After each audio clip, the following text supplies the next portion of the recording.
Alright guys, hello! So, today I just wanted to kind of go over the reason why I test at certain levels, and what I mean by that is in the why would you uses and my Warframe reviews, in the why would you uses for weapons, I always test at level 50, and for the Warframes with weapons, I always test at level 80. So I kind of just wanted to explain why that is.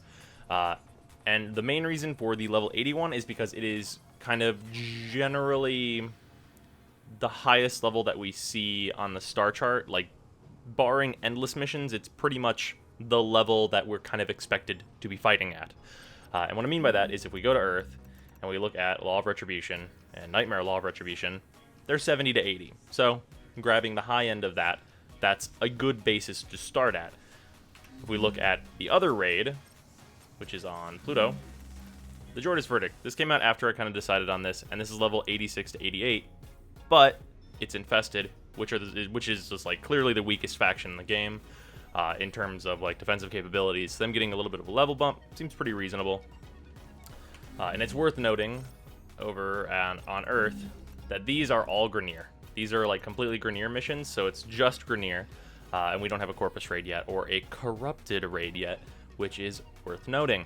So the thing about Corrupted, which is the enemy type that I test on, they're just the enemies in the void, and the highest thing this goes here is, I think it says like the highest is like 40. There might be one that's 50 somewhere in here, but generally you're not going to be fighting any corrupted enemies that are above level 50. Just kind of in general here, barring the endless missions. Of course, you would want to go very, very far in survival and such and fight those higher level enemies, but that's very much up to choice, and I think a lot of players aren't going to be running into like the enemies that are past like the 40-minute mark in survivals. So whenever I go and choose what level I think that the enemies should be that I'm fighting against, when I'm utilizing both Warframe powers and weaponry, I think about level 80, because that's kind of what it appears to be set at. Our expected performance is at about level 80, and I choose corrupted enemies because they're the toughest faction in the game.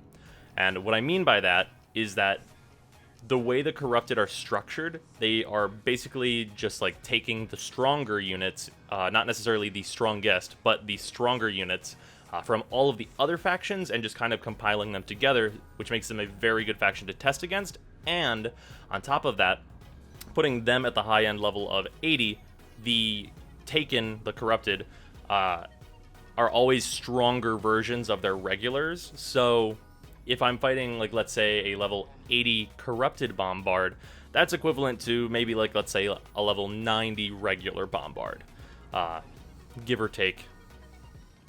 Depends on the enemy by quite a large margin, but that's kind of the reason that I test at level 80 with corrupted. But there's more to that, and that is what enemies I choose. So let's head into the testing room and discuss some of that. Alright, so here we are. Alright, so this is obviously where I choose all my enemies. I usually immediately go here. I do have access to like all the other factions though, of course. But here's where I'm usually choosing my enemies. And there are a lot of available enemies here, and I have like kind of a very specific selection that I go with. And the reason for that is because the group that I pick out kind of represents the bulk of what you're going to be fighting, and also the bulk of, let's say, problems that you can run into. So, for example, the Corrupted Ancients. These are corrupted healers.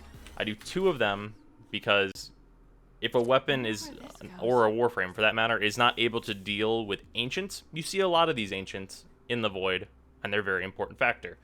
They also give like defenses to the units around them, which makes units hardier, which means they become priority targets, and like a weapon's ability to prioritize targets is very important in a lot of cases.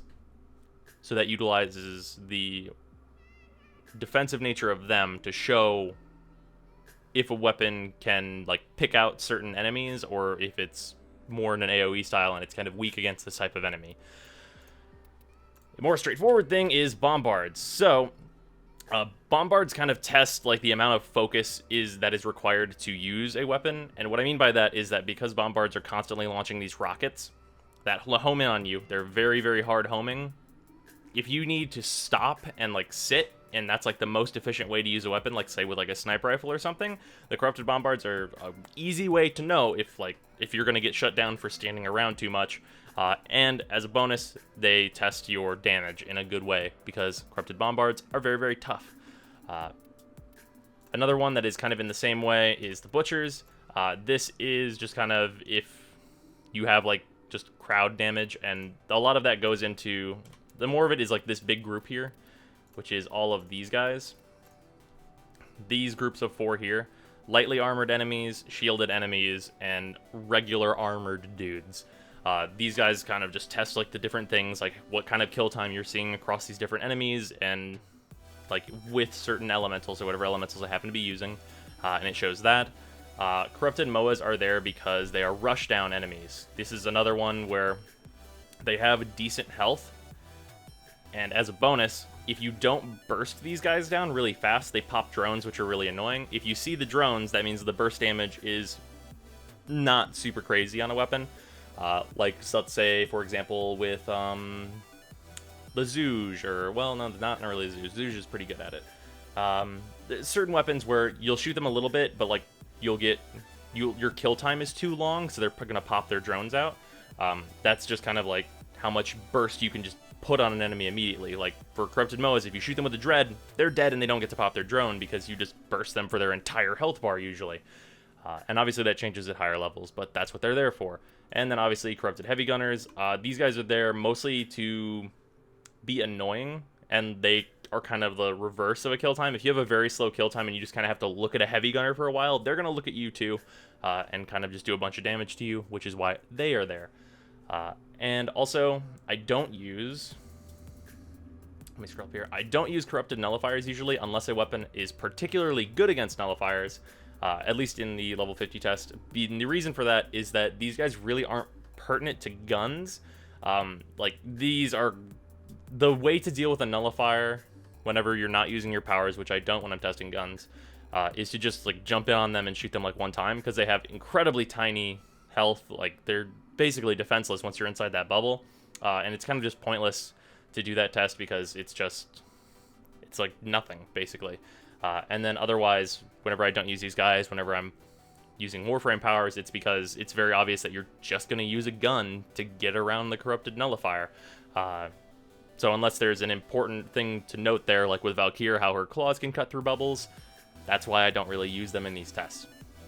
But this variety pack here of enemies is generally pretty good. It's a pretty good spread of